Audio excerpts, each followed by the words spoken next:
ဒီနေ့ငချင်းရတယ်အင်္ဂါနေ့ဆိုတော့ငါးတွေပစုံနေလာတယ်လေဒီနေ့ရောင်းတဲ့လူတွေရှိတယ်ကောင်းလိုက်တာလက်နေအောင်ငချင်းဒါ100ဘူးဆိုရင်9000မို့ပေါ့အဲ့ဒါကိုကြော်မယ်ချက်မယ်မွေးငါချက်မယ်အမီးလေးတွေလူကောင်းလေးတွေကိုမွေးငါချက်မယ်ကျန်တာတွေကိုကြော်မယ်အချင်းချက်ဒီနေ့ကတော့ချမောင်းဟင်းနဲ့ငါးကြော်နဲ့စားမယ်ငါးကြော်လိုက်မယ်ကျန်တော့ရေကတက်တာထည့်ထားလိုက်မယ်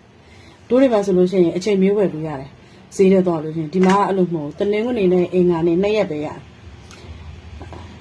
ဟိုအကျက်သားတော့ရတာပေါ့နော်ငါးတို့ပစုံတို့ကြတော့2ရက်ပဲရတယ်အဲ့ဒီနေ့ပဲဝယ်ပြီးရောင်းကြတယ်အဲ့လိုကျန်တဲ့ရက်တွေသိမရောင်းကြဘူးငါပစုံရေလူဂျာပလူရေလူပစုံကဒါ100ဘူးဒါတခါလဲအခုံချုပ်ပြီးတော့တခါလဲလုတ်ပြီးလိုက်တာကိုကဒီကြော်ကနေပြီးတော့လေမစင်ထုတ်ရုံမှာပစုံကရေးဆေးပြီးတော့ရေကတတာထည့်ထားလိုက်မယ်ဗီဒီယိုပတက်စတော့မ